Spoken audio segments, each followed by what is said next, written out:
Welcome to the International Cup of Softball. Irvine, California is the site for this year's tournament. The best teams from around the world competing for that spot in Sunday's championship. USA Red taking on Puerto Rico tonight as pool play continues. Courtney Lyle alongside two-time Olympic gold medalist Michelle Smith. And this tournament might sound familiar. Used to be called the World Cup of Softball, now the International Cup. We started with 13 teams on Sunday. They've been in a pool play format for the last 5 days, and the two teams with the best records are going to meet on Sunday in the championship. USA Red is the only undefeated team left in Pool A, and this is a big game tonight. And Courtney, it is a big game because if they win this, it automatically qualifies them for the championship on Sunday. They were given a little bit of a test last night by Scrapyard Fast Pitch. They won it 11-5, but this Puerto Rico team coming in at 2-2 should be very familiar to Team USA. Why? Because there's quite a few US NCAA players on this Puerto Rico team. G. is outstanding this year for the Sun Devils. The lefty can bring it. She'll get the start tonight. And oh yes, Meghan King, she leads the Seminoles to their first national championship this year. Kanalami Dung from the right side pitches for Cal. Great movement. And of course, Taryn Alvelo, the ace for the University of Washington. Outstanding with a lot of velocity. So this Puerto Rico team, very young, but very talented in the circle. When you talk about talent, Team USA brings it as well. Monica Abbott with the velocity to the former Vol. She throws it hard from the left side. Kelly Barnhill, explosive. The Gator can move that ball up through the zone. Rachel Garcia for the Bruins. UCLA, double threat hits and pitches. Danielle O'Toole, outstanding off-speed pitch that she uses at Arizona as well as for Team USA. And Kaylani Ricketts dominated for Oklahoma, won a national championship for them. So this Team USA can throw it hard. You can see a little bit of a difference in the ERA elevated for Puerto Rico. Team USA, 31st strikeouts, but 22 of those coming via the arm of Monica Abbott. And Abbott will be competing tonight for Team USA. Can they stay perfect in the International Cup, or does Puerto Rico have other ideas? We'll find out when we come back to Irvine.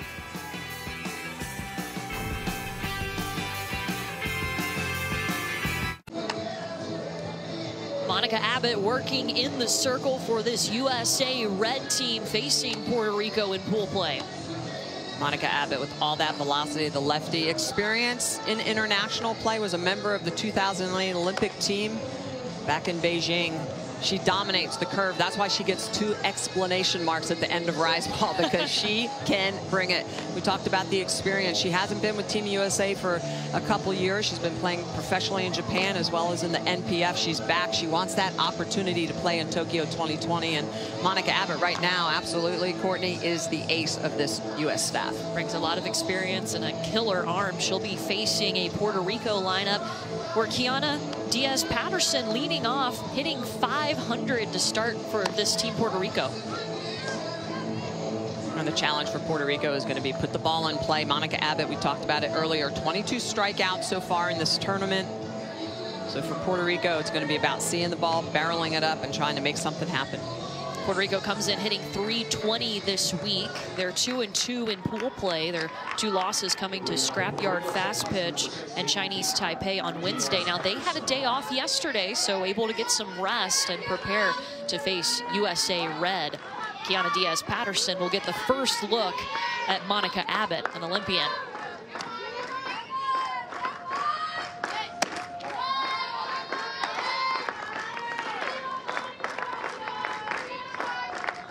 Diaz-Patterson played at UMass, graduated in 2015, played shortstop for them. You'll see her at second base tonight for Puerto Rico.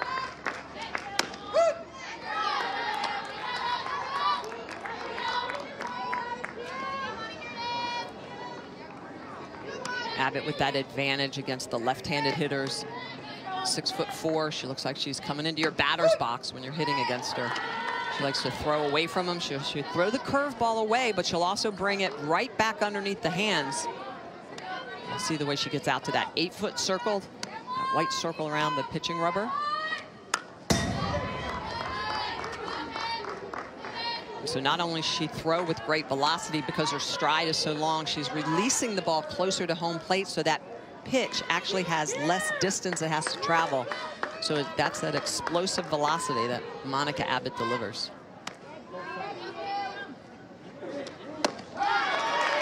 Gets her to swing, and Monica Abbott picks up where she left off in her last couple of appearances, getting a strikeout. Well, Abbott, you know, she's not going to surprise you, but she is going to blow it past you. You know that you know what she's going to do. She's going to bring the heat, and you've got to be ready. You've got to be short, and that's the problem. A lot of hitters try to really put a big swing on her, and you cannot do that. Alicia Dorazio now will try from the left side. We were talking to Monica Abbott earlier last week before this tournament, and you had asked her how she's changed since her time at Tennessee. I definitely throw harder. Yeah. It's great. It's so impressive to see how these athletes continue to improve after their college days are over. Well, and it's interesting. I thought, you know, the maturity level definitely came out. She's like, I locate my pitches better. And when we've seen some of the U.S. pitchers struggle, it's because they're young and they don't realize that an half an inch here and a half an inch there is the difference between a strikeout and a hit. And Abbott knows it's all about locating the ball around the strike zone, not through the strike zone. Able to catch up and run the count even now to Dorazio, the center fielder for Puerto Rico.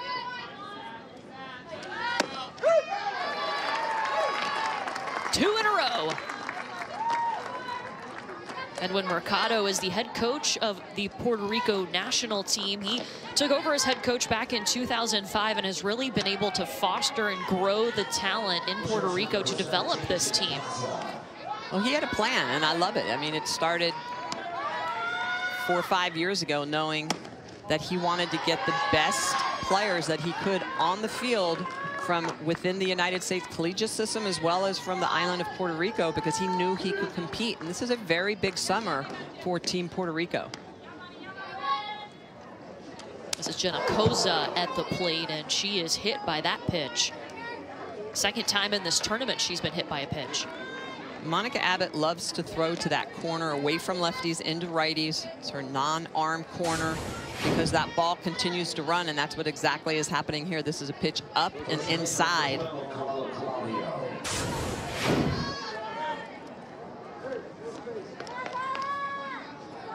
Even when you have protection on, that doesn't feel good at 70+ miles an hour. Ugh. Leaves a mark. First baseman Carla Claudio at the plate.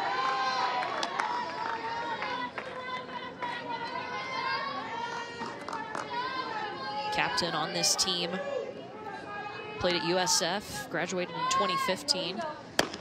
So she should be very familiar with Team USA. Head coach Ken Erickson for Team USA is the head coach at the University of South Florida, so she played for him. A couple of players for Puerto Rico.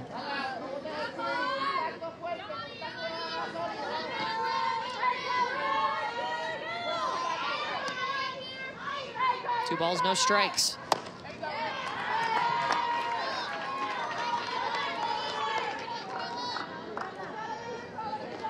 Claudio does not have a hit in the International Cup. She's 0 for 3. Couple of quick swings there, run the count even.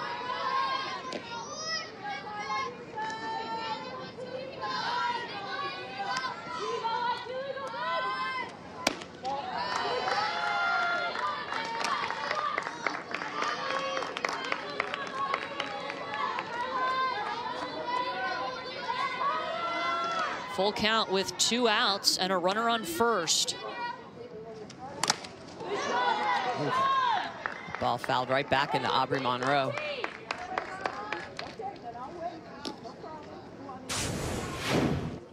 Monroe, great defensive catcher, but you can see the way that tips off the end of the bat. Ooh. That'll wake you up. Or knock you out, one or the other. Even with a helmet on. Yeah. Doesn't feel good. Ken Erickson was a former catcher for Team USA. He knows what that's like when you take one off the mask like that. It is tough. Infield for the USA Red team looks like this. Jaquish at third, Spalding at shortstop, Aguilar and Arioto over on the right side. And of course, we've seen Monroe behind the plate for Team USA.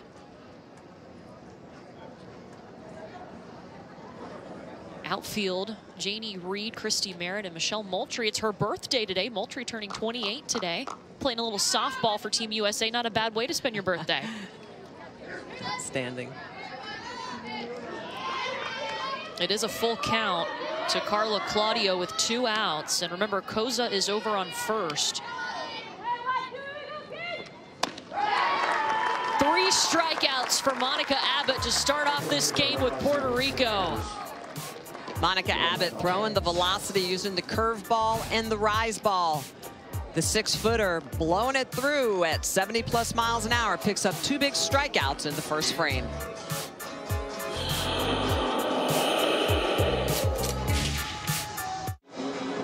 For Puerto Rico, Giselle Juarez, they call her G. She will be in the circle. You might recognize her, plays at Arizona State. G. Juarez.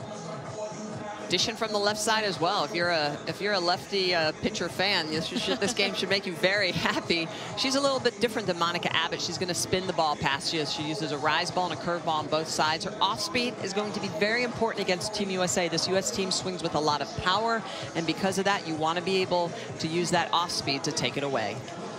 For Team USA Red, Christy Merritt, Ali Aguilar, and Valerie Arioto will be the first 3 batters that Juarez will face. This USA Red team comes in hitting .427 for the tournament. Christy Merritt watches the first pitch come in for a strike.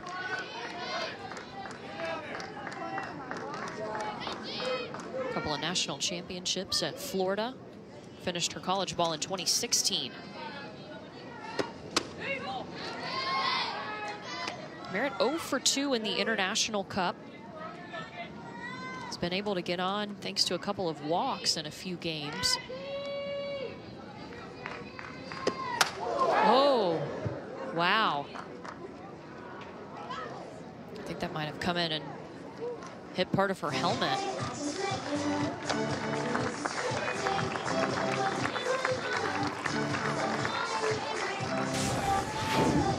Kirsty Merritt, this pitch going to come right in. It looks like it gets her in the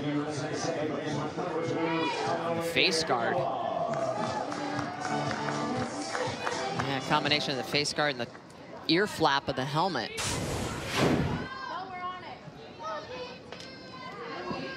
Christy Merritt will be the first USA Red player to reach base in this game. Ali Aguilar following that up. Merritt going.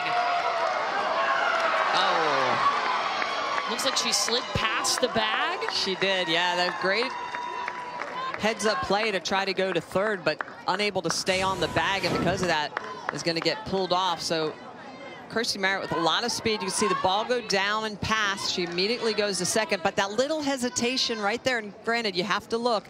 That's what allows her not to get, and then she slides by the bag. You can see she tries to hang on to a nice slide, but goes a little bit, the momentum takes her a little bit too far. Tag applied, and she's out.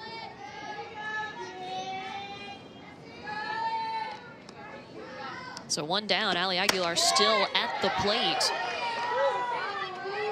2 balls and a strike. Aguilar hitting .429 this week, has an RBI.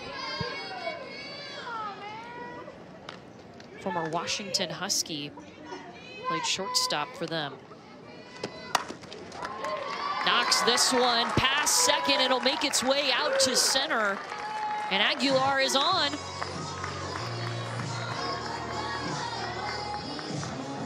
Well, that's why for Team USA, it's important to be aggressive and take the extra 60 feet, but not run yourself out.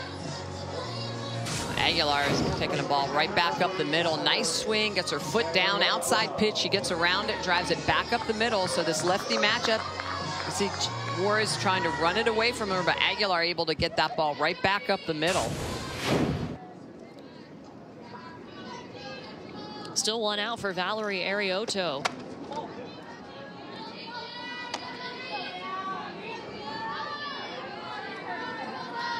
Yesterday against Scrapyard Fast Pitch, she was 2 for 3 with a double, a home run, 5 RBI, 2 runs scored. Was hit by a pitch and reached on a fielder's choice, so a pretty good afternoon. Yeah, yeah, she's a pitcher eater, man. She just can crush. She's When she's seeing the ball, she's a game changer.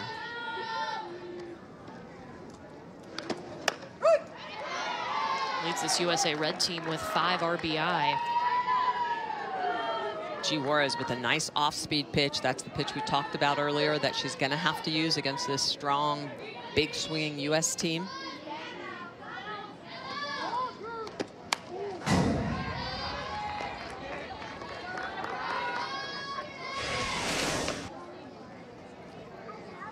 Ryoto had some experience. Now remember, this International Cup used to be called the World Cup of Softball.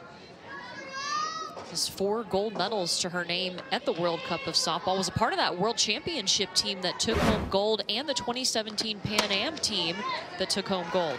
Well, and those were important wins for Team USA because they had dropped, Team USA had dropped to Japan in 2012 and 2014. So that 2016 victory was a good win for the U.S. program. Ryoto, a big part of that. This one goes foul. This USA Red team, speaking of the World Championships, this is the team for the U.S. that will compete at the World Championships next month. You'll see in this tournament there is a USA Red team and a USA Blue team. We saw the Blue team in action yesterday. Ken Erickson working with the USA Red team and getting them ready for a really big stage next month. Ken Erickson was a member of Team USA as a player. He caught for the men's national team. He has coached the University of South Florida for quite a while and has been a member and a head coach of the U.S. women's team since 2011. He's been involved throughout the years, even when our sport was not on the program, doing a great job of leading with a lot of young players. This will be the 9th pitch of the at-bat about to come from G. Juarez.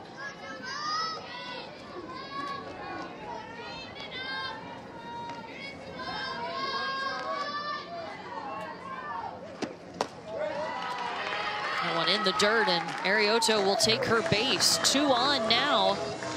Kirstie Merritt was hit by a pitch. Excuse me, she was called out at third. It's Ali Aguilar moves over to second now.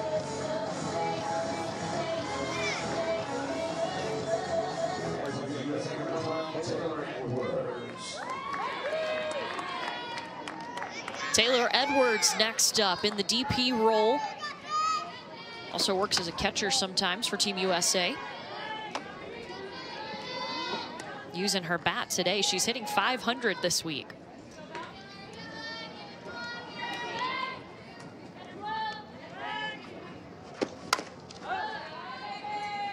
Edwards has been very strong behind the dish, has not been cleared to play by the doctors. A little bit of an injury, so she's been hitting, and as you mentioned, doing a pretty good job of it.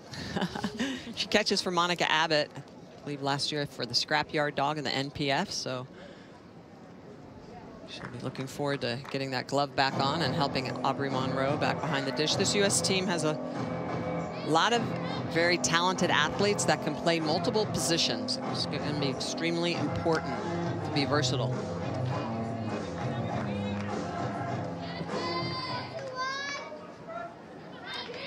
Edwards steps back in, a ball and a strike with 2 on.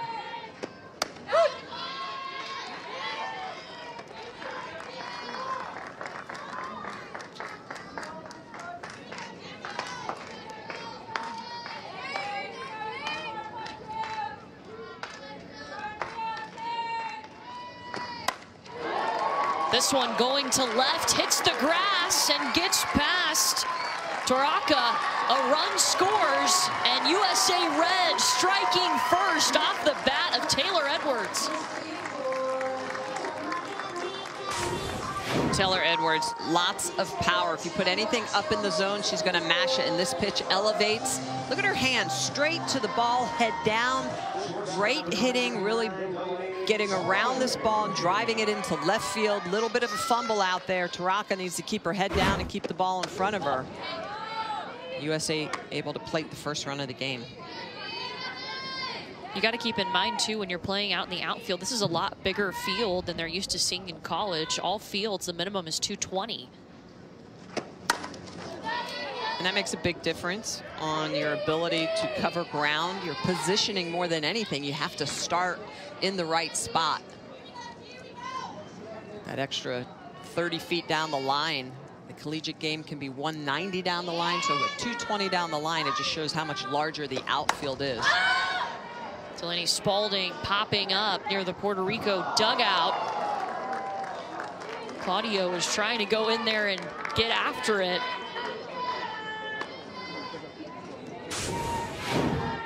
First baseman Carla Claudio going over. You can see she peeks, tries to find the fence. A little bit of a reach over, but unfortunately popped out of her glove.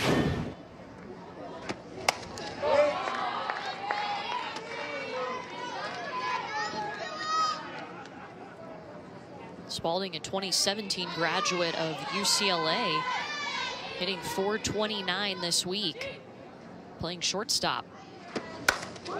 This one right back at Juarez, bouncing out to center.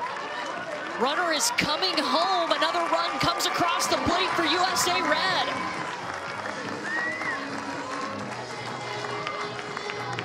Delaney Spalding is known for her glove, but also her bat. She is just a textbook clutch hitter.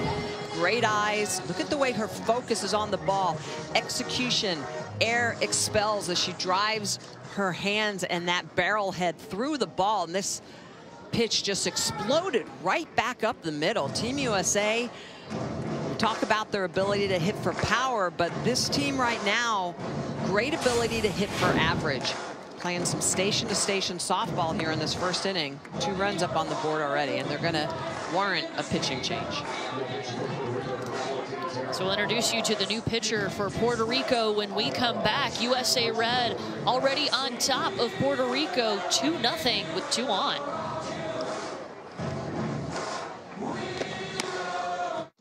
New pitcher for Puerto Rico is Taryn Alvelo. You might recognize her, plays at Washington. Alvelo, a lot of velocity from that right side, experience. Overcame a little bit of an injury late in the season for the Huskies. She can dominate at times. She has the explosive rise ball and elusive changeup. Again, have to use that against Team USA. She'll work down in the zone to set up hitters and try and run them back up the ladder. But when you're pitching against Team USA, you have to be able to mix speeds, move the ball through the corners, or I should say to the corners, not through the corners, because if you're going anywhere through the plate, this US team is going to mash it. Michelle Moultrie at the plate right now, facing Alvelo. USA Red has now scored 6 runs in the first inning over their last 2 games. This is a lineup that is aggressive. They come out, they swing at good pitches.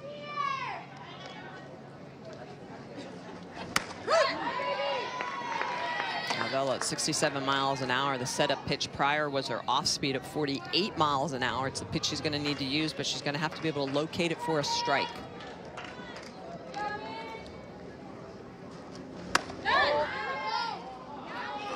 That's ball 4, and that loads the bases for Savannah Jaquish.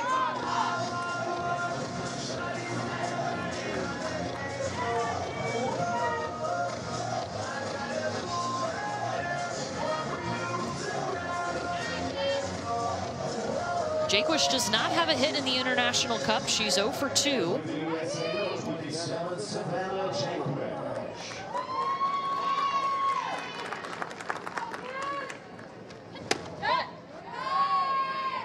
So Jaquish up, but because the bases are loaded, you're going to be able to see the shortstop, middle infield. They're going to be playing slightly in. Second base might be a little bit deeper, but shortstop trying to get anything hit on that left side and come home.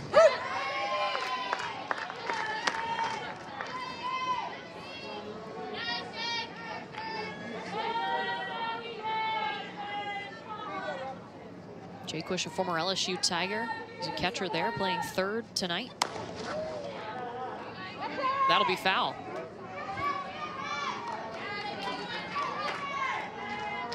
Was a volunteer assistant at LSU this past season.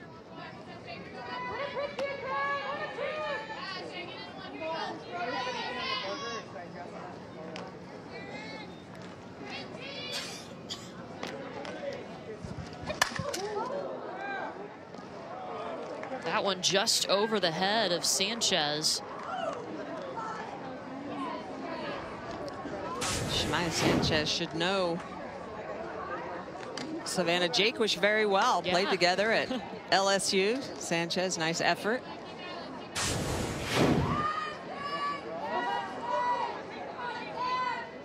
I mean, a funny pop when it came off the bat.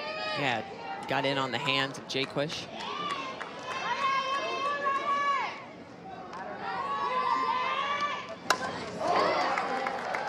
This one dropping in left with the bases loaded. 1 run will come across. You can make it 2 more, and she'll be safe at second.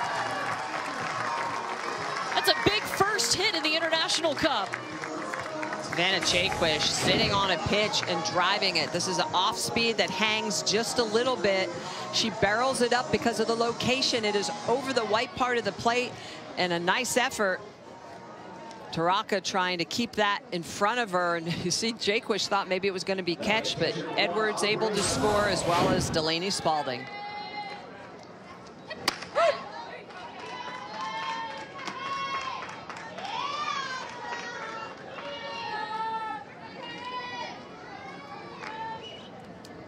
Couple of RBIs to Jaquish, and that brings us to the catcher, Aubrey Monroe. Pops into the glove of Claudio, crashing hard from first.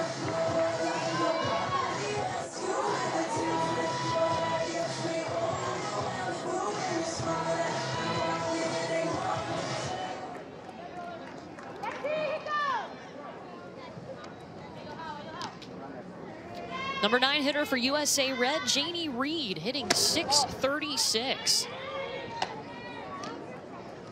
Left fielder number 9, Janie Reed.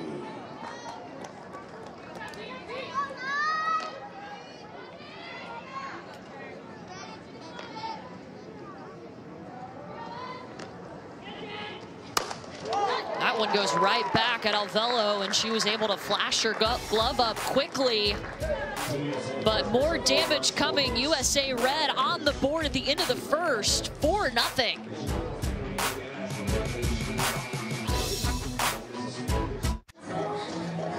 International rules are different from those we see in the NCAA when we see college softball played. We talked about the field differential, but there are several others. So first base, you'll have a safety bag. It'll be orange inside the foul line. You must run through that bag on an infield hit. Tiebreaker from the 8th inning on, you start with the runner at second base. Batter, you must remain in the box between pitches. It's a pace of play.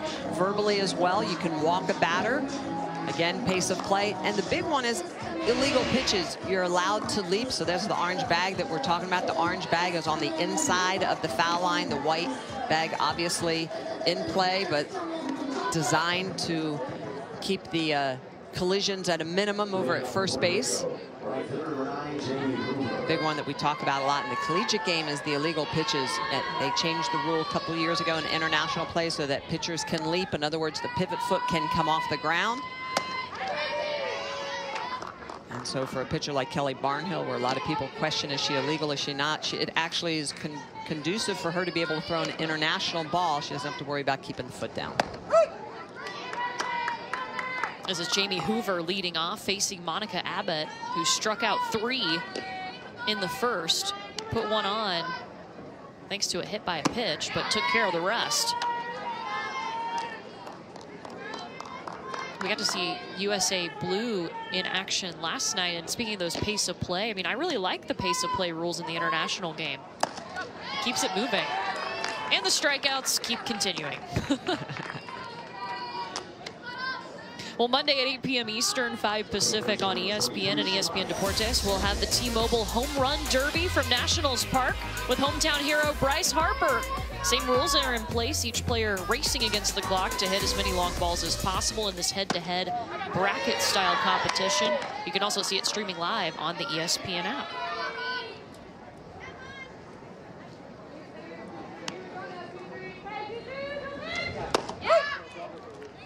Samaya Sanchez now steps in, playing at third for Puerto Rico. Working for the Tigers, the LSU Tigers, in her collegiate ball.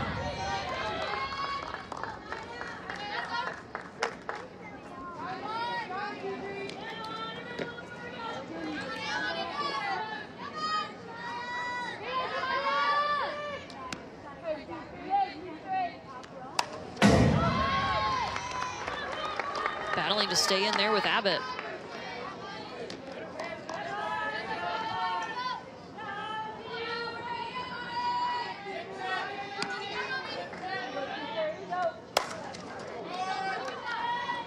Sanchez pops up, and that's the first out that hasn't been a strikeout by Puerto Rico.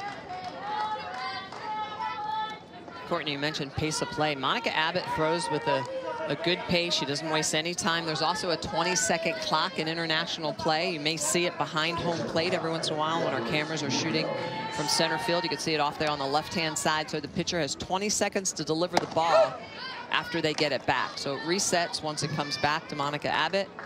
So she'll take her sign, she'll get on the pitching rubber. And again, she works quick, so she's delivering her pitches in about 10 seconds.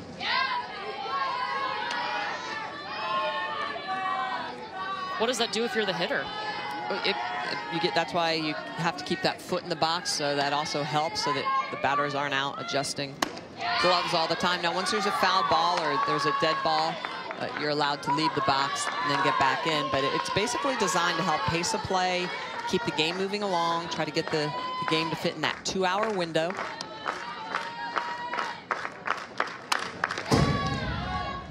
Yeah, Elise Munoz fouls it one off.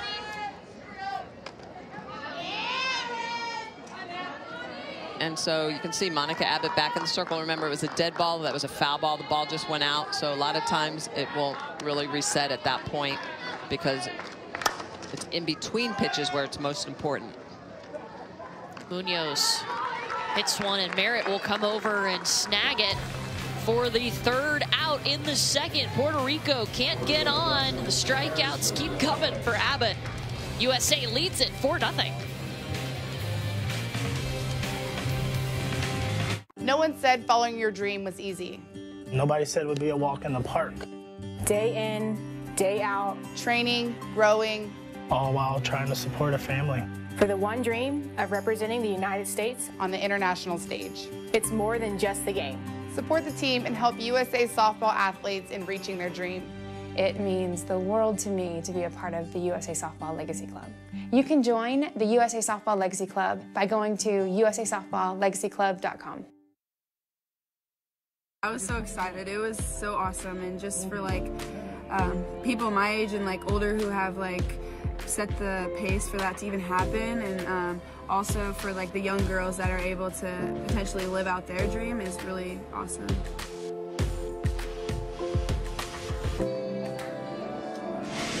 Just really exciting that in 2020, just a couple years, we're going to see softball back in the Olympics. Yeah, it gives me goosebumps. You know, a lot of people feel like I should have never left the program. I happen to agree with them, but the key is now that we're back on, we have to try to stay on. So that vote in 2005 to remove the game after the 08 Olympics was a big blow, but we're back on. That's what we have to focus on. We need to work on 2024, which is going to be in Paris, and then of course 2028 will be back in LA. So we should be on that program. The key, though, is we have to continue to build the game around the world, specifically in Europe. We got to see every batter for the USA Red team in the first inning. Back to the top of the order, Kirstie Merritt. She was hit by a pitch to start the game.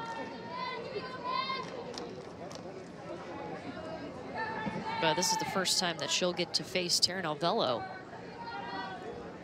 So Puerto Rico had to make a pitching change in the first inning.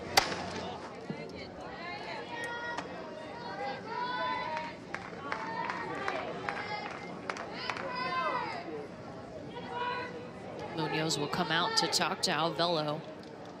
One of the challenges for all of these teams is just getting their pitchers and catchers on the same page, because there's not a ton of time spent together. We talked to the U.S. teams about that, just making sure that everybody can get on the same page. And we see, a lot of the catchers in the college game don't call their own game. Correct. And for Team USA Red, the catchers are calling the games with some help from Ken Erickson. And I think he's going to have to do a lot of that for some of the younger pitchers, because you're right, they're not used to it. Same thing, Taryn Alvello is not used to calling her own game. Munoz is going to be calling it for her behind, but knowing hitters' tendencies, getting that information from the dugout and figuring what you want to throw is a big part of international softball. Merritt sends that one to the fence in right field, hoping to get 3 bases out of it. Slides in safely to third.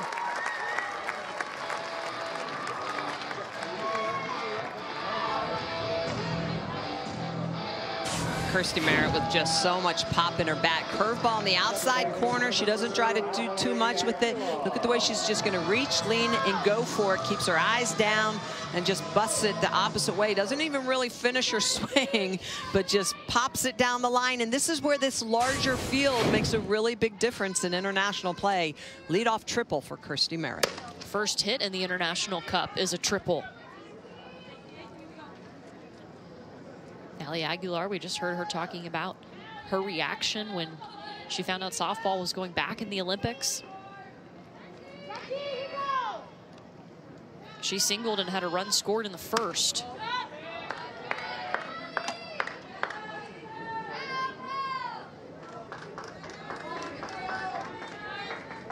She's got Merritt in scoring position. Not far away at all, over on third.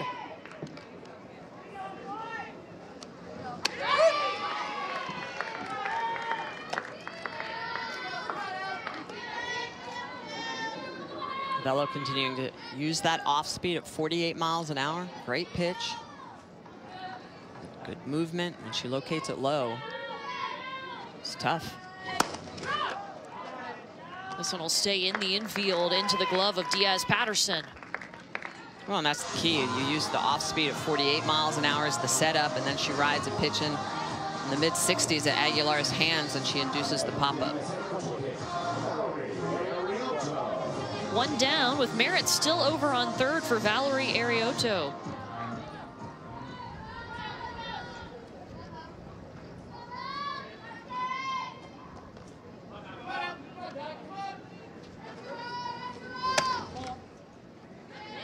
This USA Red team has put up a lot of runs. They put up 11 runs last night against Scrapyard Fast Pitch. Won that game 11-5. And Monday in their first game, they beat Peru 14-0 in 4 innings.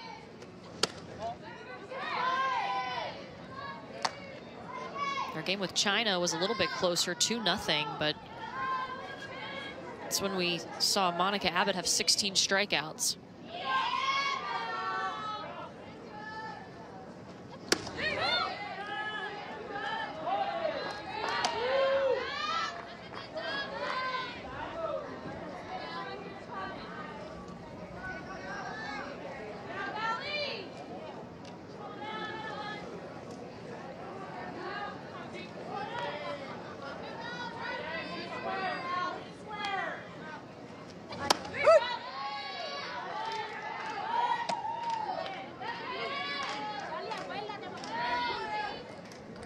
Count 2-2 to Arioto.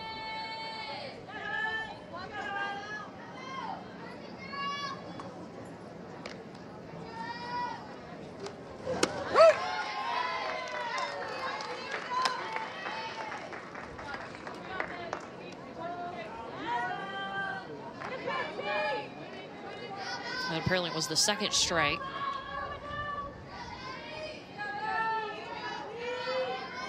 So count is full now.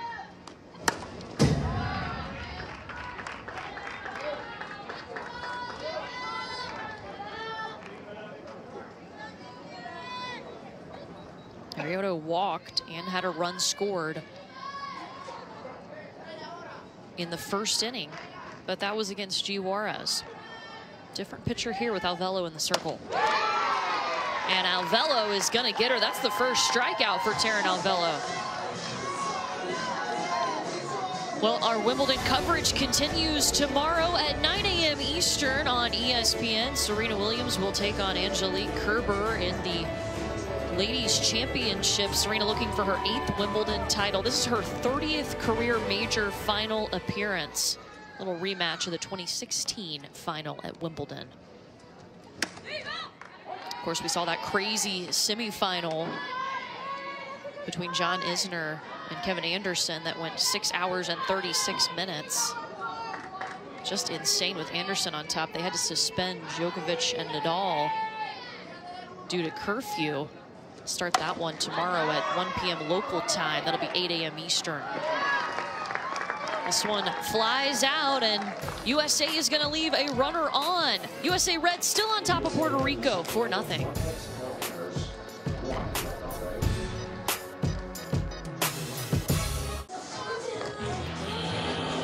Monica Abbott, the most experienced pitcher on this U.S. staff, throwing the heat, working the curveball away from the lefties. A lot of hop on the rise ball as well. Look at the way she's going to really get down into her feet.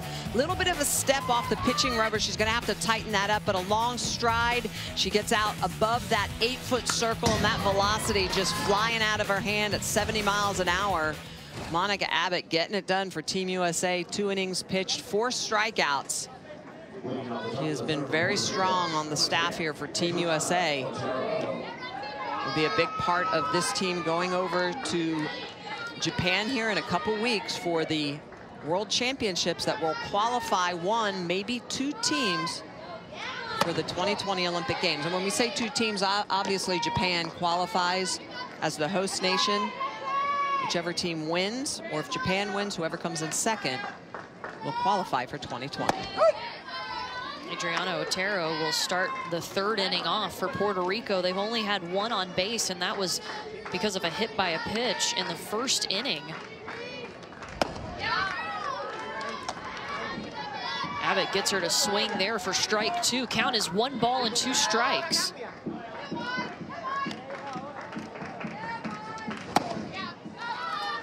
And another strikeout you can put down on your scorecard. Right now, Puerto Rico is chasing some pitches out of the zone, and as good as Monica Abbott is, you cannot chase pitches or balls out of the zone. You can see that pitch beyond the river or the space between home plate and the batter's box, and if you start swinging and expanding the zone, if Monica Abbott expands the zone against you, you're in trouble. She'll be in double-digit strikeouts before you know it. She's got 5 right now. Francesca Torraca gets her first look. This is the number 9 hitter for Puerto Rico. Torraca, a young talent. She's going to be a freshman at Washington next season. Just finished up high school ball. And now facing Monica Abbott.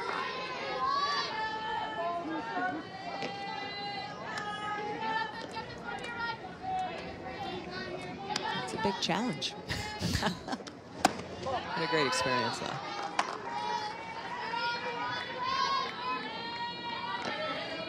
Heather Tarr, speaking of Washington, the Huskies head coach, one of the assistants on this Team USA Red coaching staff.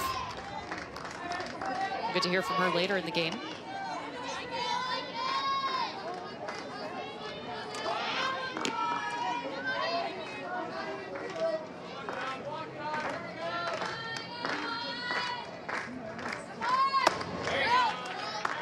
Back-to-back Ks.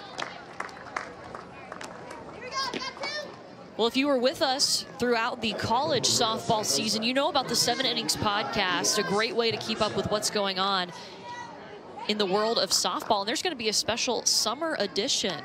So our ESPN Women's College World Series talent team, including Michelle Smith, taking us through what's going on this summer with teams around the nation. USA Softball, of course, with the big World Championships coming up. So be sure to look out for the 7 Innings podcast. It's always a lot of fun. Beth Bowens, Holly Rowe. I know Holly Rowe is watching this game. She's not just a fan of the game, but loves to know the knowledge of the game, student of the game. I wonder, will we have a summer shag and stats? There will be some shag and stats. I don't quite do it, and you don't really do either. It. Nope, nobody can do it except like Holly Rowe. Jimmy Softball, Jimmy Piscatelli, our producer, he's got that on tape somewhere. Yeah. Maybe we can figure out a way to roll that shag and stats into our... I'm going to try to practice. There's got to be a shag and stat. It's Holly Rowe. She's going to come up with one. It's going to be my phone ring. I'm going to record that and put it as my when she calls me. So Amanda Scarborough's been on that. Oh yeah. I mean, all our great softball people. Monica Abbott retiring this side. 3 Ks in a row. No, she has the ability to move the ball through the zone, the velocity with the curveball running away. She uses it to the lefties and the rise ball as well. It's hoppity hop.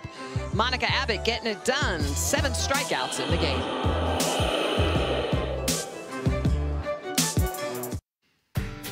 In 2016, softball was voted back in the Olympics after a long hiatus. And in 2020, athletes from all over the world will finally step onto the diamond in Tokyo.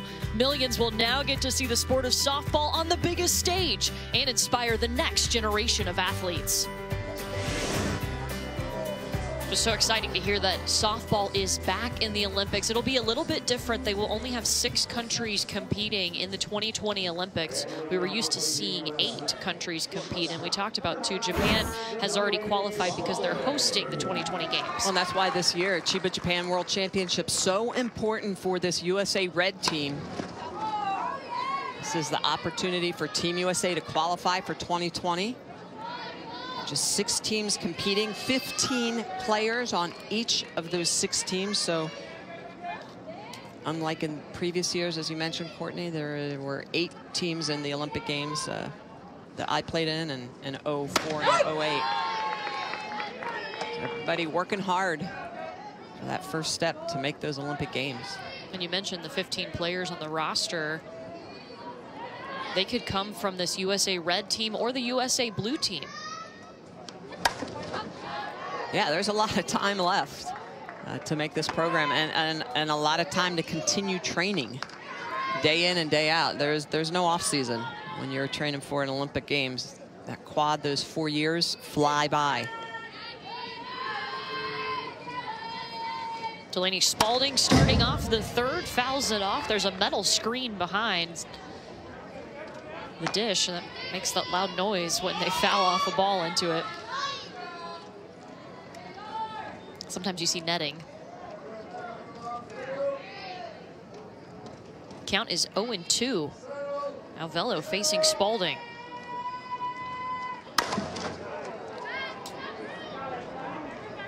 In foul territory, scooped up by Hoover. You're talking about the stadium and what it's made out of. One of the reasons we're in Irvine is because Hall of Fame Stadium in Oklahoma City is under construction. It's going to be getting a facelift, getting a new look. It's going to be exciting, not just for the Women's College World Series, but for international play as well. Travel ball, USA Softball, youth levels. Craig Kress and company with USA Softball doing a great job of putting together this rendition, Hall of Fame Stadium. It's going to be really exciting. It's already a fantastic setting for the Women's College World Series, and this is just going to even make it better. And the International Cup of Softball, I bet, will be glad to go back there, too. Just a great city for softball. Well, it is, and if you think about it, it's a city that loves the sport. Oklahoma City does a good job of hosting the Women's College World Series, the World Cup, now the International Cup, youth events as well. So you have those cities. Irvine as well does a good job with our sport. City of Clearwater in Florida, close to where I live, is a big softball community. And when you have the game supported by those communities, they can do great things. It takes a lot of people coming together to build a big stadium like that. Moultrie at the plate. Today's her birthday, turning 28. Lays down the bunt, trying to beat it out, and it's dropped. Diaz-Patterson came over. They will rule it a hit. Moultrie with a lot of speed is going to dump this ball down the line. Good job by Claudio come over, but Diaz-Patterson, it just pops out of the glove. So important to stretch to the ball. She stretched a little bit into the field of play. You always have to remember at first base, you have to reach to the ball. You cannot reach away from it. That'll bring us to Savannah Jaquist. She had a 2 RBI single in the first. Got us to where we are now at 4-0 USA Red. That was her first hit in the International Cup. She was 0 for 2 before that.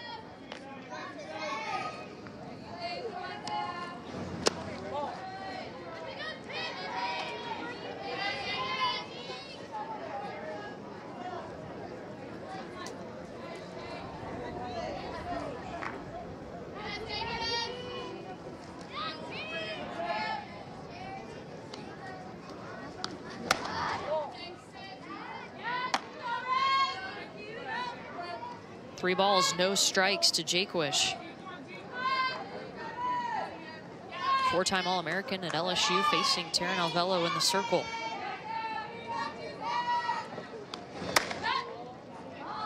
And that'll be ball 4. She's gotten on base in both of her trips to the plate.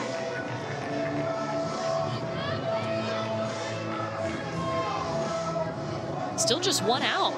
USA Red with runners on first and second. Moultrie moves over to second.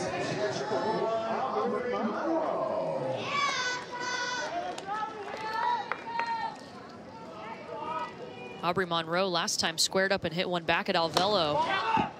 This one gets away from Munoz, and the runners bump over. It's 2 in scoring position on the wild pitch.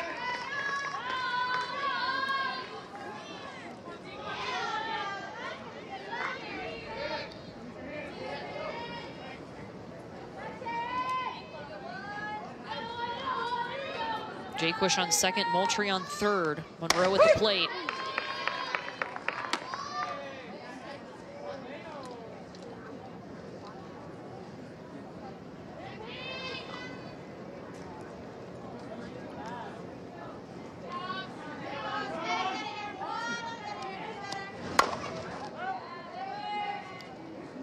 We talked about the World Championships.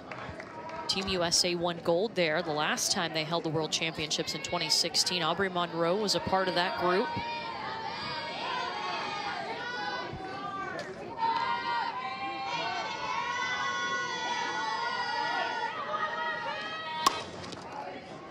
This one will roll to the shortstop. Koza makes the toss. And Monroe will be safe. Bases loaded. Second time in this game we've seen the bases loaded.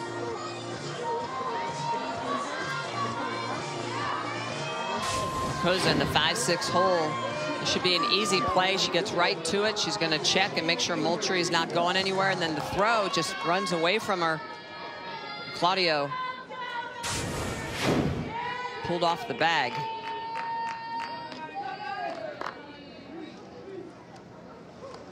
Janie Reed.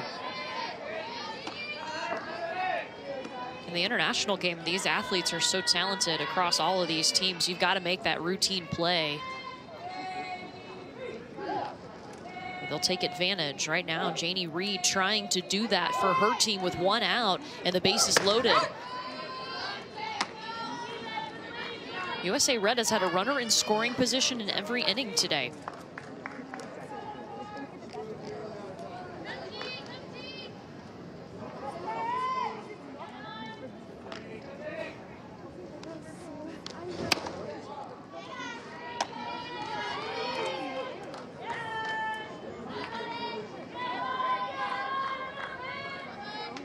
That's the key stat right there, RISP. In international play, you have to have timely hitting.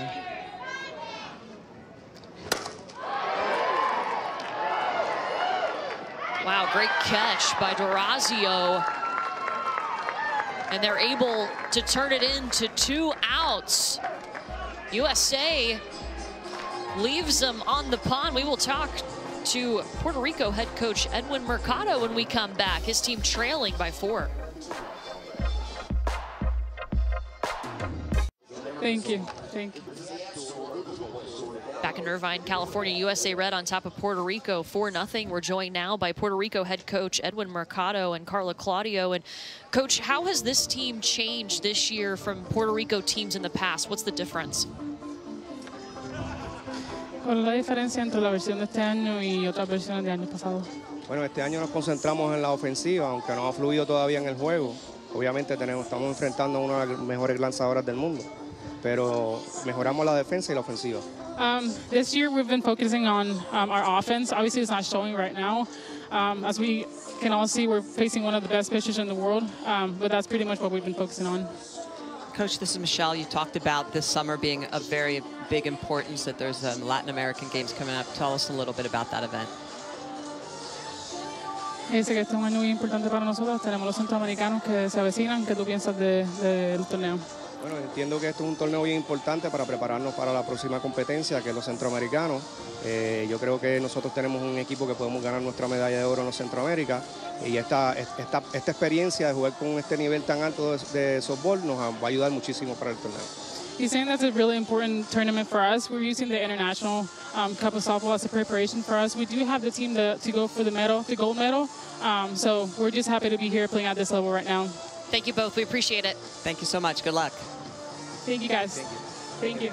Yeah, so after here, Team Puerto Rico is going to Colombia, where they will play in the Central American Games, and they talked to us about that last week, about how important that is for this team and their country. And Claudia said it, it's the opportunity for this team from Puerto Rico to medal, something that they have not done. And you know, that's a jump start for the program. When you can go into an international event down in South America and try to bring home a gold medal for your country, it's a big deal. It's a big deal in Puerto Rico. Everybody knows about it, so that momentum will continue to help carry them. They can go down and accomplish that this summer. Hopefully drive them in through World Championships and also the 2020 Olympics, an opportunity for them. They will have a name that college softball fans will know. Alicia Ocasio will be with Team Puerto Rico. She's not with them right now for this International Cup, but she will be with them moving forward.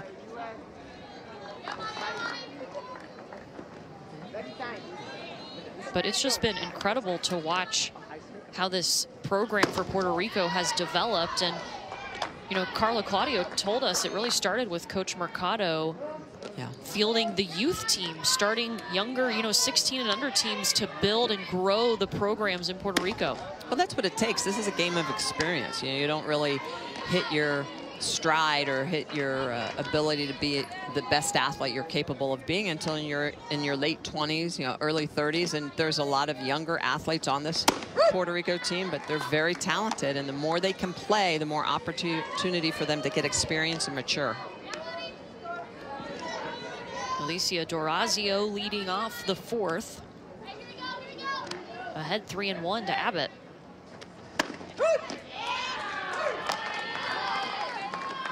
That was actually strike three, so that will be a strikeout.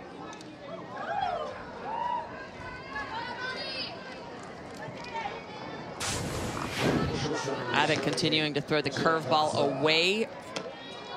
Let's see the way it just runs from the lefties. And if you're a lefty up hitting against Monica Abbott, you got to be able to just throw the bat head out and get rid of it, even if you think it's out of the zone. 8th strikeout of the game for Abbott.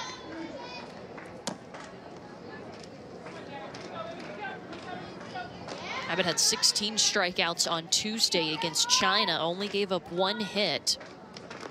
Has not given up a hit in this one, but did hit a batter to put one on in the first.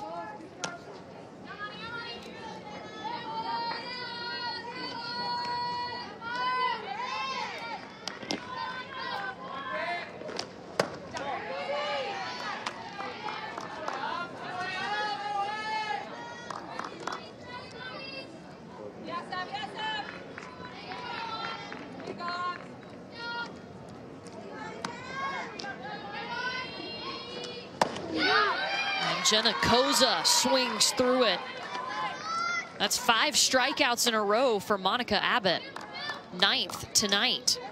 On Monday at 8 p.m. Eastern, 5 Pacific on ESPN and ESPN Deportes. We'll have the T-Mobile Home Run Derby from Nationals Park with hometown hero Bryce Harper. You can also see it streaming live on the ESPN app. Carla Claudio now steps in. We just spoke with her. Coach Edwin Mercado.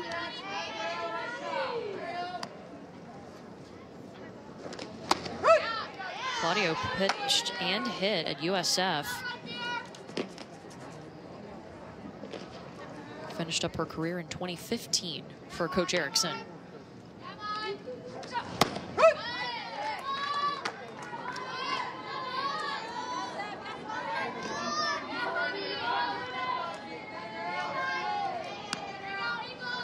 Just incredible. She's struck out 31 of the 46 batters she's faced.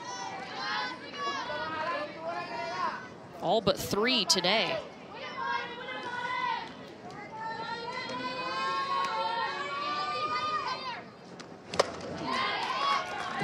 Got Claudio in the first, got her in the fourth. 6 straight strikeouts for Monica Abbott. We will talk to USA Red assistant coach Heather Tarr when we come back. The red team rolling in Irvine.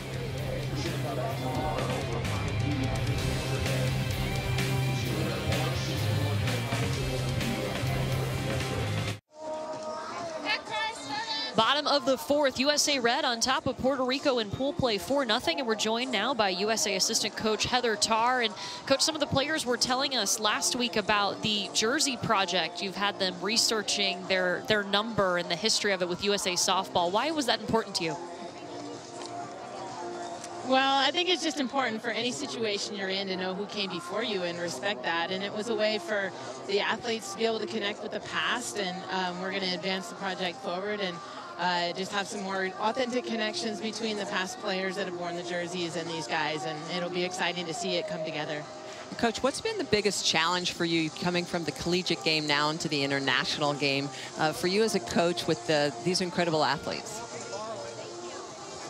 I think it's just a great opportunity to continue to keep growing the game and helping these athletes reach the next level, and just try to see how good we can be as a sport, obviously for the United States, but in the world too. That's important to all of us. Thanks, Coach. We appreciate it. Thanks, Coach. Good luck. Thanks, you guys. USA Red on top 4-0. We do have a pitching change for Puerto Rico. We'll see the third pitcher in this game, Kamalani Dung, comes into the circle.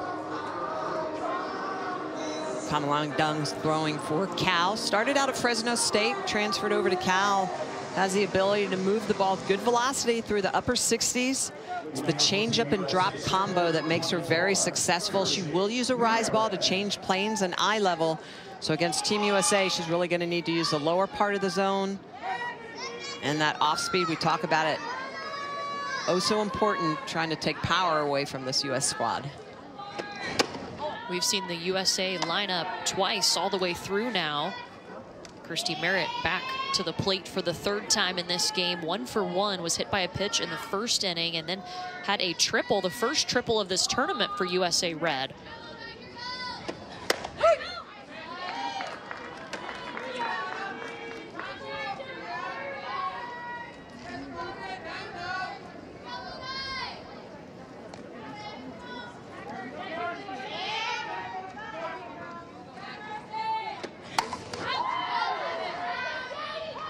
Big, powerful swing, but fouls it back off behind her. And we talked to Coach Tarr about it, but these players have been tasked with taking their jersey number and researching the history of it to see who wore it. And it sounded like they thought it was a pretty cool idea to get that chance to see who's come before them and realize this is a big opportunity to play with USA across your chest. The history of the sport, the history of the program. And when you play for Team USA and you slip that jersey on, there's a lot of responsibility, there's a lot of obligation that comes, and there's a lot of pressure. You're expected to win that gold medal. Silver doesn't feel so good.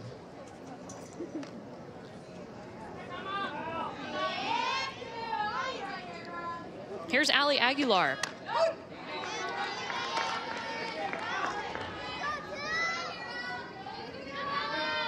Aguilar with a single and a run scored. That was in the first inning. Second inning, hit one to the second baseman. This one, a little hopper over to Koza, who makes the toss, no problem. Well, Sports Center tonight after the World Series of Poker on ESPN with Linda Cohn and Kenny Mayne. They'll have Blue Jays Red Sox highlights with Boston going for their 11th win in a row, plus a Wimbledon gentlemen's semifinal recap. That should be fun. It was a long first semifinal. And Taylor Twillman sits down with DC United's newest superstar, Wayne Rooney. Sports Center, 11 p.m. Eastern on ESPN and the ESPN app.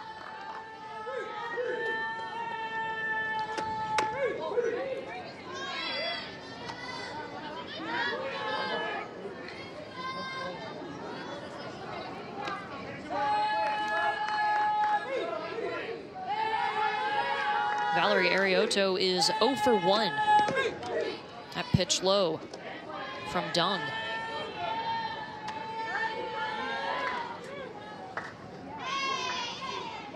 This is a pretty young pitching staff for Puerto Rico. They have a lot of talent, a lot of potential, but still a lot of room to grow. Yeah, 4 pitchers that are all still with collegiate eligibility. To see them a lot this spring, and here they are playing international ball. It always helps them. It's a big difference. You play a summer of international ball, you learn a lot. Take that back out on the collegiate field.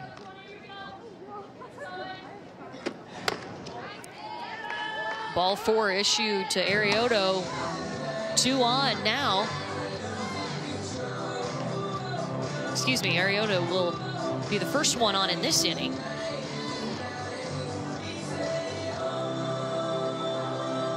And this U.S. team coming out with those 4 big runs in the first inning and then silenced a little bit in the second, third. 2 outs here in the fourth. Important for this U.S. team to continue to put the pressure on their opponents.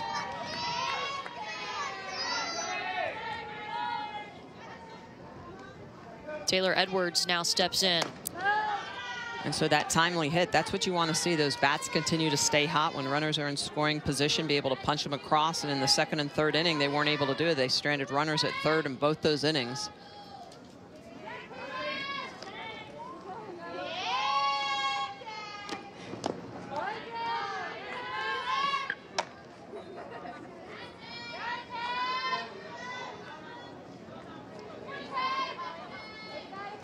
Dung has thrown 6 straight balls, trying to get back on track here against Edwards.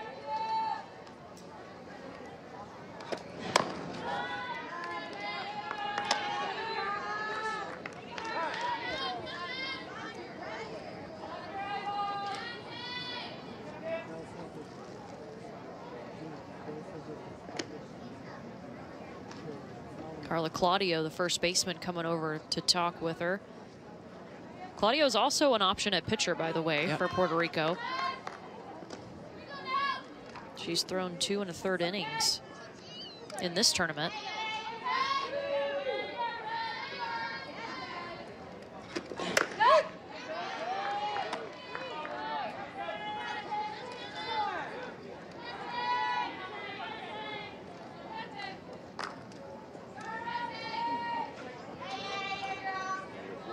Three balls and a strike to Edwards.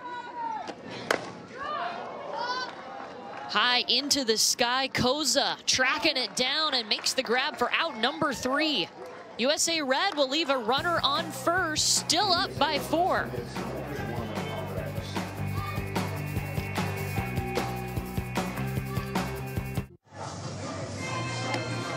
Welcome back to the International Cup of Softball in Irvine, California, formerly known as the World Cup of Softball. Really exciting event, though, coming up in February to kick off the collegiate season, the St. Pete Clearwater Elite Invitational. Yeah, this is going to be an outstanding event coming up. ESPN, City of Clearwater, Pinellas County, all inviting some of the best teams in the country to visit. You can go to St. Pete Clearwater Elite Invite.com to get tickets to the event. Oregon's going to be there. Defending champion Florida State. Good to see Meghan King, who pitches for Puerto Rico, will also be there. So it's going to be a fun event coming up here in February. Yeah, nothing like a little February softball in Florida is the key word there. Carsyn Gordon will get her first look as she came in right field for Puerto Rico.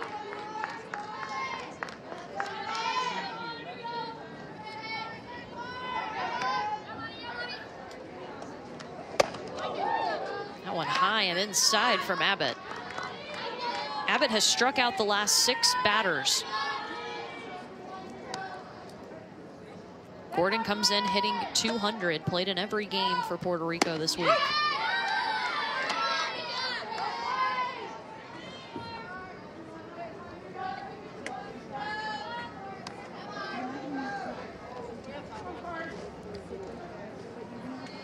Of course, Gordon, going to be a senior at Florida State, part of the national championship team. First one. Takes a swing, and now that is 7 in a row.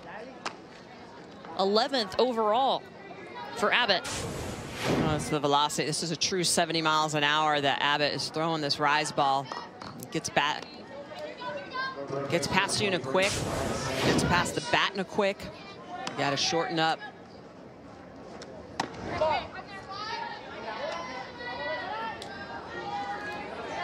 Samaya Sanchez popped one up to center field.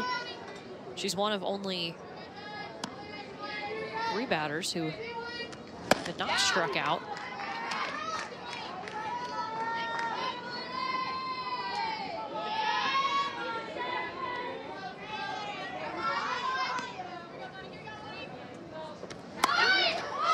Lays down the bunt.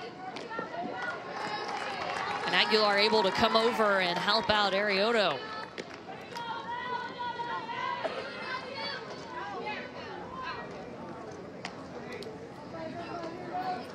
Sanchez making sure she's not a strikeout victim, doing a good job just putting that ball in play.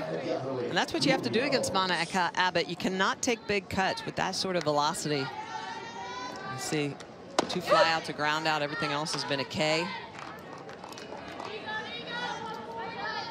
It's neat how Abbott's role has changed too with USA Softball. You know, in 2008, she was the youngest player on that Olympic team, took home the silver medal, and now hoping to be on that next 2020 Olympic roster. Bet we'll see her there as one of the veterans.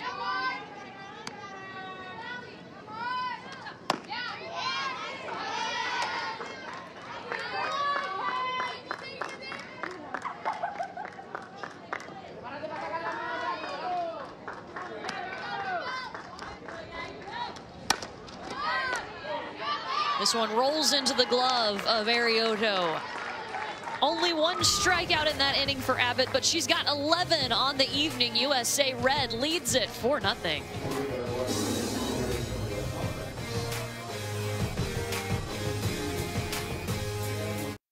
It's the pinnacle for the sport. When you think about softball in the Olympic Games, this is the biggest thing that softball has. I just think it's so important for the young kids out there. I mean, we got to go. You know, now I can tell my daughter, like, she can dream of that. It's about an athlete's destiny to be able to dream about becoming an Olympian. Whether or not they actually make it, I can dream of being an Olympic softball player again, and that's really what it's all about.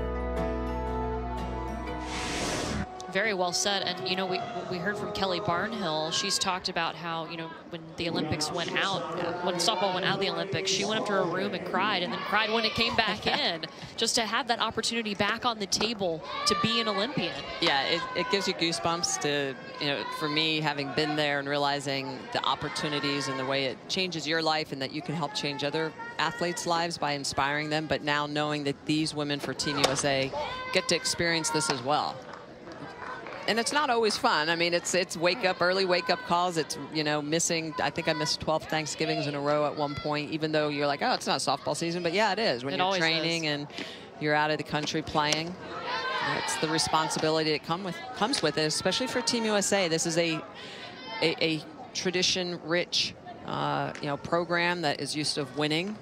So there's a lot of competition to get on the team, and then a lot of competition for this team to win gold medals.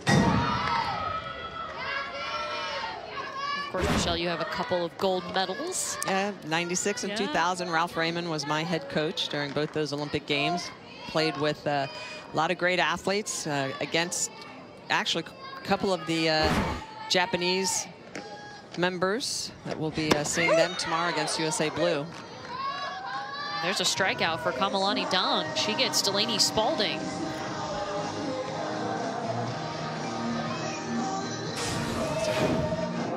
Dung working on the outside corner. Look at the way she bends that curveball away. That's one of the things you're going to find in international ball. You really have to protect with 2 strikes, because at times the strike zone can really be expanded.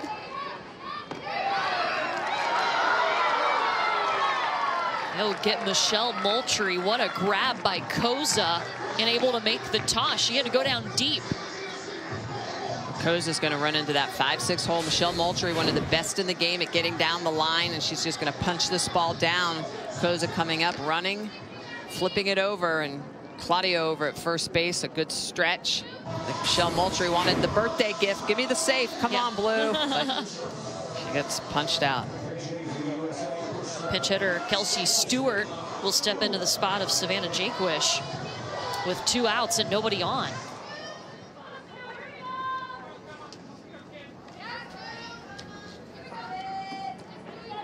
Stewart does not have a hit in the International Cup. 0 for 2 this week. It's her 3rd appearance.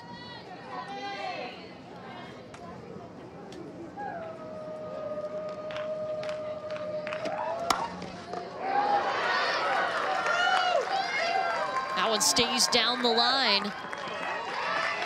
And she takes 2. Now she's got a hit in the International Cup. Kelsey Stewart, so many tools. Stand out at the University of Florida.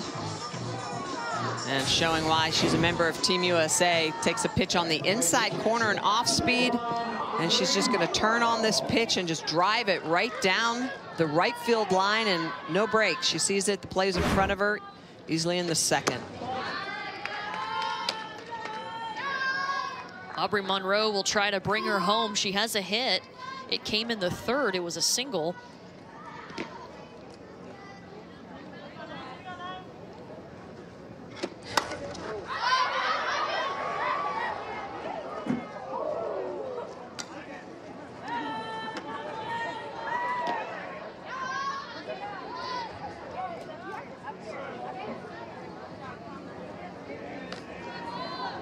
Kelly Barnhill working in the USA Red bullpen right now. Barnhill has only pitched an inning in this tournament.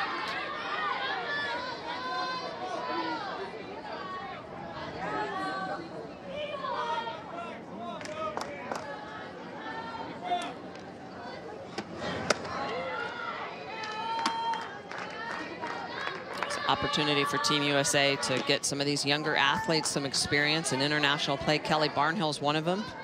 She'll be a rising senior for the Gators.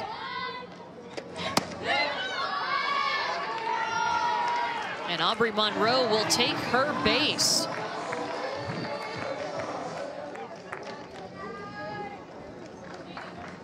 Second time Kamalani Dung has walked a batter. She came in to start the 4th.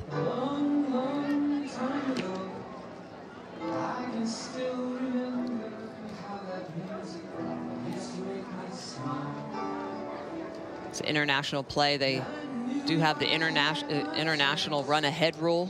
And with the U.S. up by 4 runs, if they were to give up 3 here in the bottom of the 5th, the game would be over. It's 7 after 5, and that's why Puerto Rico is going to make the pitching change to Meghan King. There's that run-ahead rule we were talking about. It's 15 after 3, 10 after 4, and 7 after 5. So a little bit different than the NCAA rule, which is 8 after 5 innings.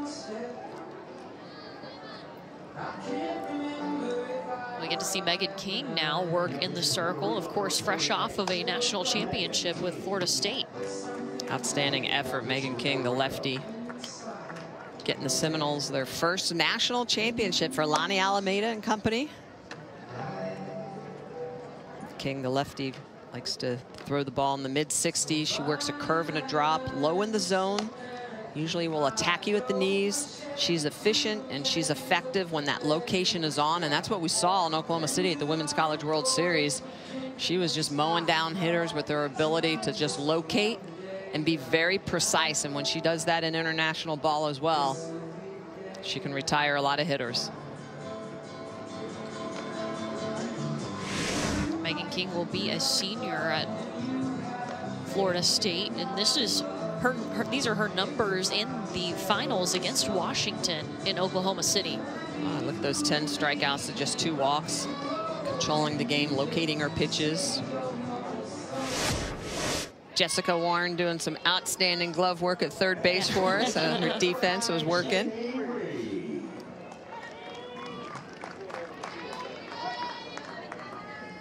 Monica Abbott in the pen. I'm sure she's warming down. There's a good chance she's not out there because she's too cold or needs to throw a little more. She threw 3 innings last night against Scrapyard Dog, had to come into that game and help shut down the threat. So the key for Team USA is not overusing Abbott and trying to get those younger athletes some work. And it looks like they're looking at an a interference rule. So Kelsey Stewart coming across. Looks like there was some incidental contact with the shortstop. So Corez coming up, trying to make the ground ball out, and you can see Kelsey Stewart, little bit of touch, and it's going to be the interference rule.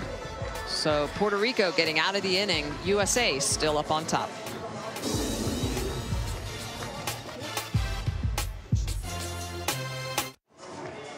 Going to the top of the 6th, USA Red on top of Puerto Rico 4-0. Monica Abbott still working in the circle. Already thrown 5 innings. Well, it surprised me. I thought she was in the bullpen warming down, just, you know, saying, oh, that was a good afternoon effort. I'm done for the day. But nope, she's back out in the circle. So she must have been down there, you know, maybe not so happy with the way a pitch is moving. I'm going to go back and tweak things a little bit. I don't know. I think she looks pretty good, but yeah, hasn't given up a hit. Struck out 11, no hits. Pinch hitter, Gallus Lozada, hitting .666. This one will get down for a hit.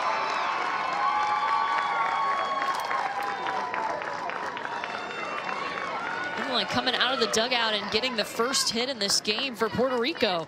Lozada shortening up, getting the barrel to the ball. This is a pitch on the outside corner that comes back in, and Monica knew it immediately. It's too elevated. It's mid-thigh instead of at the knees, and because of that, Lozada just pops the barrel out, punches the ball to right.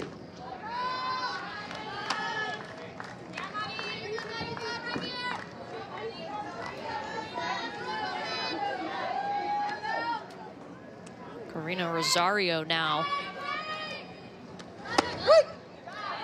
facing Abbott for the first time.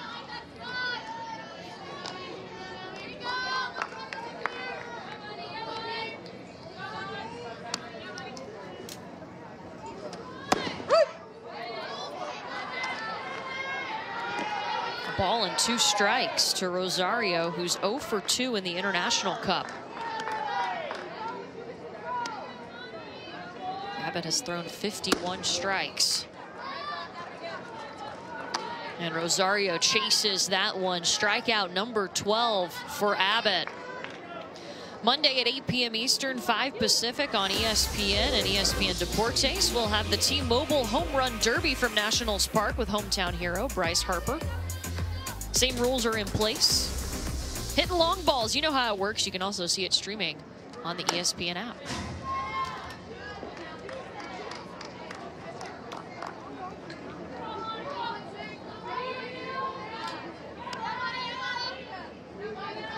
To the top of the Puerto Rico lineup, Kiana Diaz-Patterson struck out twice tonight. High hopper back to Abbott. Can't make the toss. She'll keep on going. Puerto Rico will hold up at third, so 2 runners in scoring position for Puerto Rico. The first time they've had runners in scoring position. Monica Abbott going to come off the mound on this high hopper.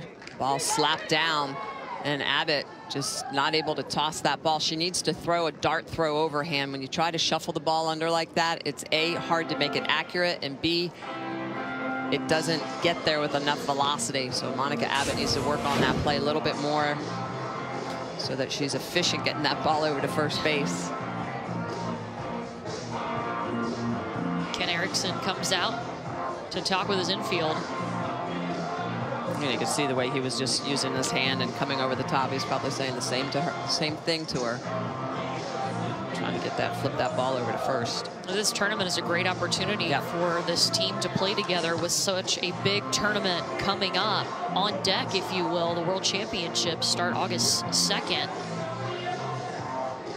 These games are so important in the International Cup to get ready for that. Well, you have to remember the collegiate athletes that are playing in this tournament, they've just come off a season where they've played 58, 60 games. A lot of these other athletes that haven't been playing in the college system have, you know, haven't had the reps, and that's what this is all about. Scrapyard fast pitch at 2-1, Chinese Taipei at 2-1.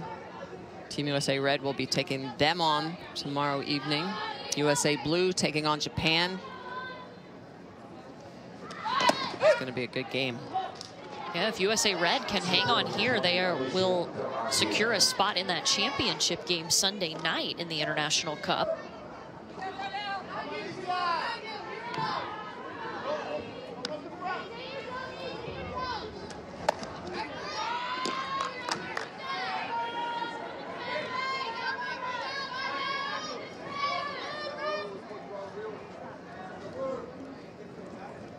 Alicia Dorazio has already struck out twice against Abbott, and now she finds herself down 0-2.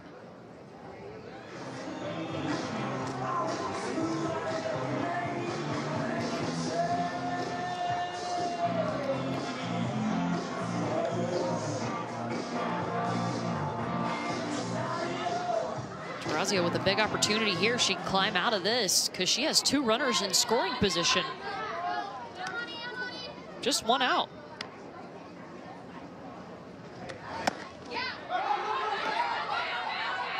Trying to beat it out. Will not, so she will take a seat. Drop third strike, base open, so good job by Aubrey Monroe to control that situation and make sure the runner at third is staying, and then fire the ball down to Valerie Arioto at first to get the out.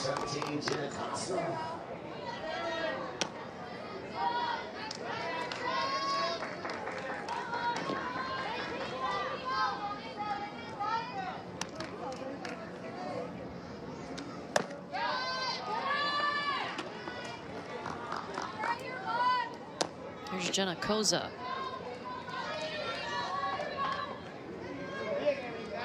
Puerto Rico looking to make some contact here and send those runners around.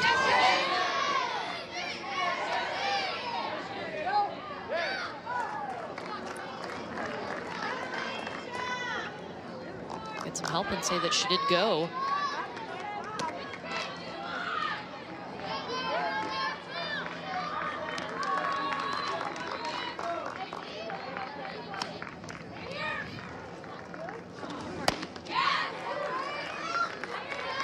No question about that swing. Count runs 1-2.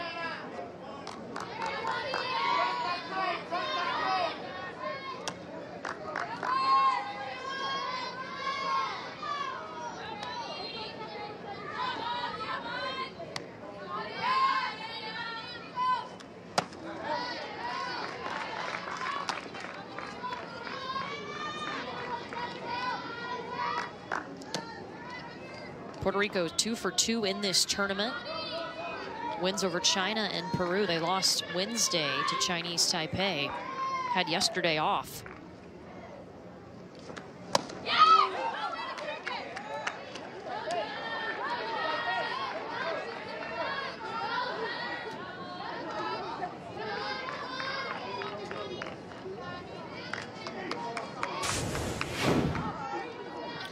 Abbott's been hitting a lot of the outside, comes back under the hands. You can see the batter's hands get in the eyes of Monroe, and it pops out of her glove.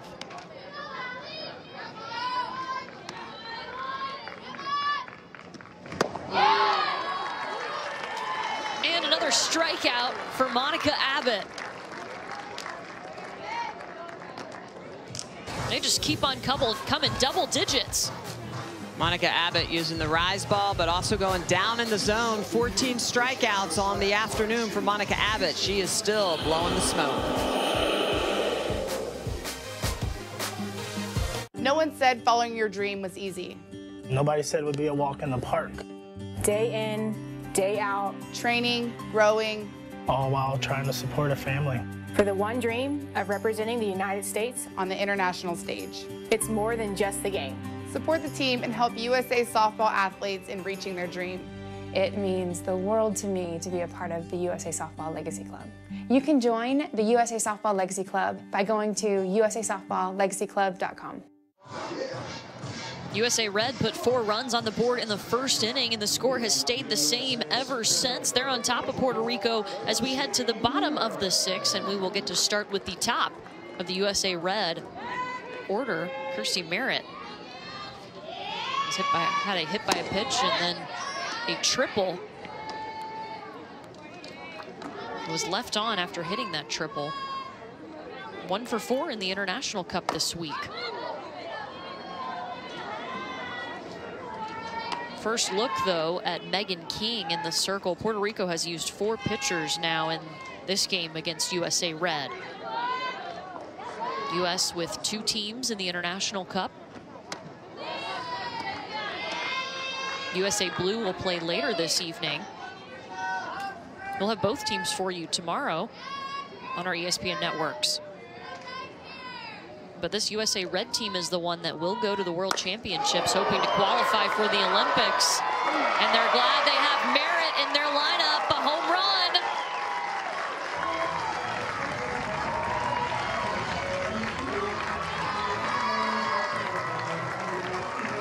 7th home run this week for USA Red, the first for Merritt. Don't let that leadoff spot fool you. Merritt with a lot of power going the opposite way. A pitch slightly elevated. She just extends, she goes out, she grabs it. Her double was her triple in the second inning was opposite way as well. She likes to take the outside pitch and drive it into right field. Nice hitting for the right-handed hitter. First run we've seen scored since the first inning.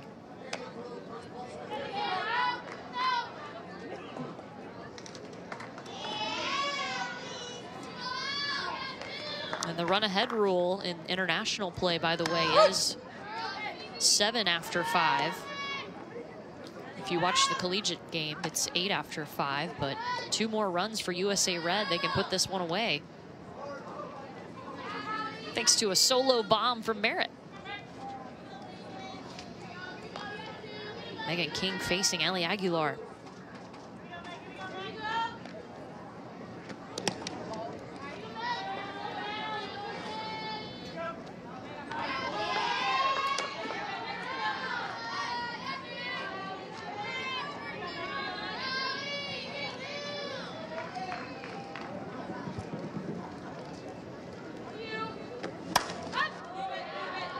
In foul territory. Over the fence, will do it again.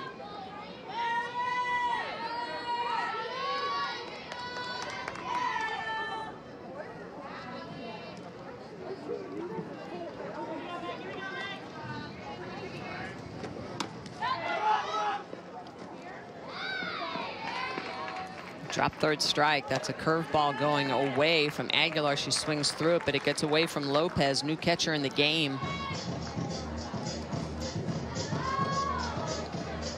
Aguilar heads up, realizing the ball's away, gets down to first base.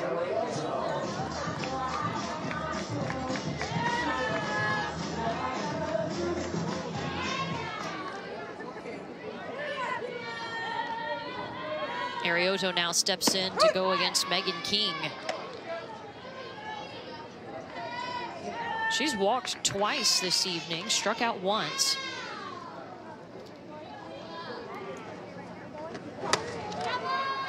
Remember, USA Red is trying to win this game so they can secure a spot in that championship game. That'll be Sunday night at 8 p.m. Eastern on ESPN.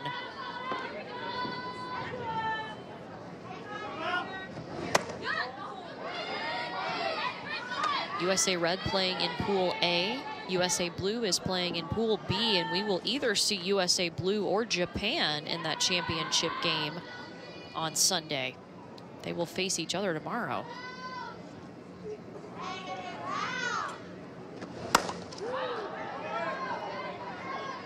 Arrioto goes back, Gordon underneath it.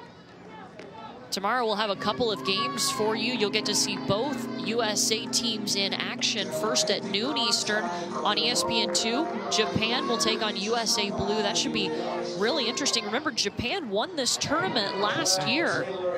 Then USA Red, Chinese Taipei, we will have tomorrow at 4 on ESPN.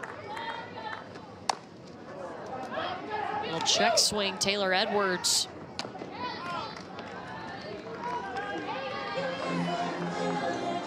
Able to make the play on Aguilar, Diaz, Peterson. So I like the fact that she doesn't give up and just go to first. She's going to rotate and get Aguilar going to second, gets the lead runner, but Edwards on the fielder choice over to first.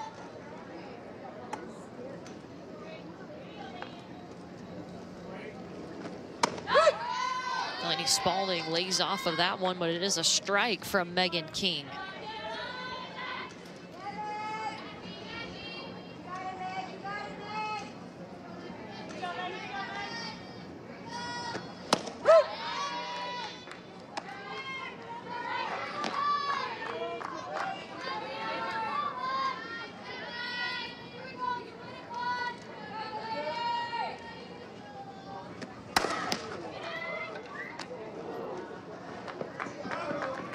Easy toss over to second.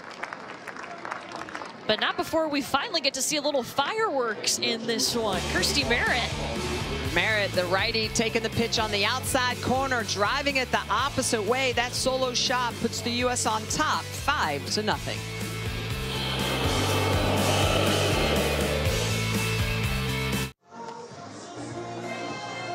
Welcome back to the International Cup of Softball in Irvine, California.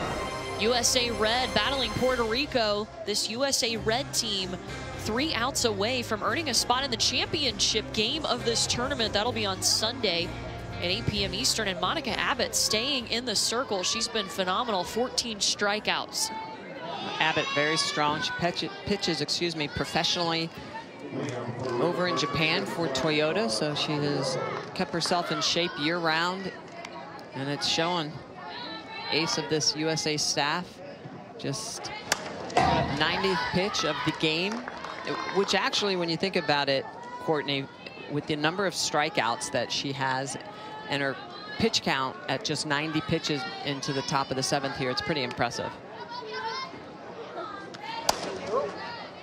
Carla Claudio takes that one over to Aguilar at second, 1 down.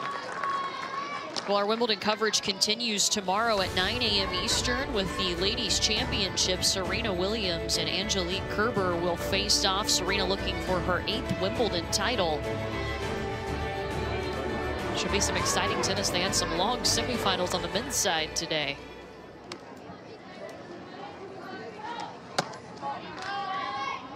This is Carsyn Gordon again.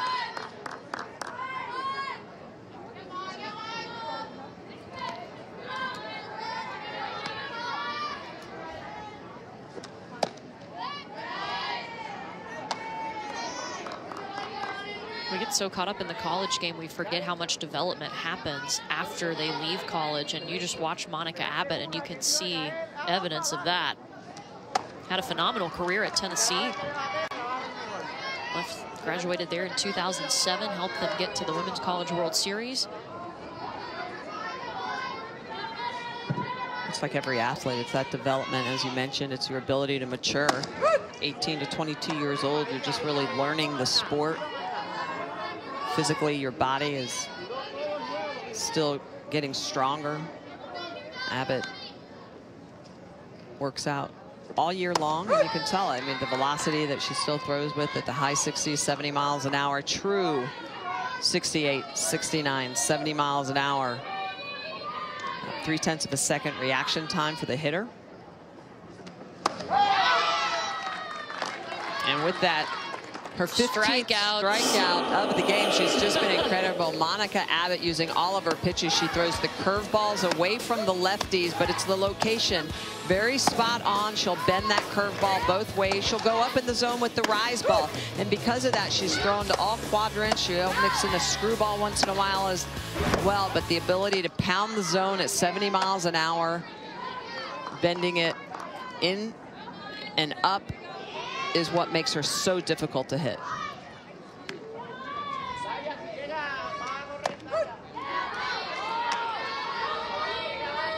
Puerto Rico down to its last out. Samaya Sanchez will try to extend this. They had a couple of chances in the last inning with 2 in scoring position.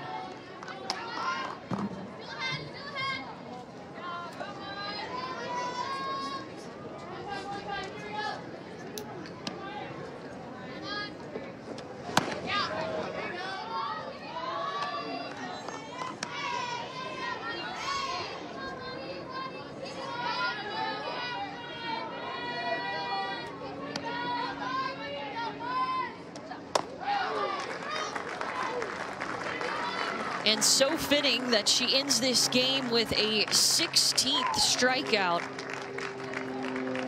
The second game in this tournament, she's had 16 Ks. Yeah, Monica Abbott, just leadership on and off the field. I love the fact that she has come back, said, hey, I want to be a member of this 2020 Olympic team. In the process of getting there, they have clinched and will advance into the championship game tomorrow, on Sunday. Yeah, we'll have that for you at 8 p.m. Eastern on Sunday.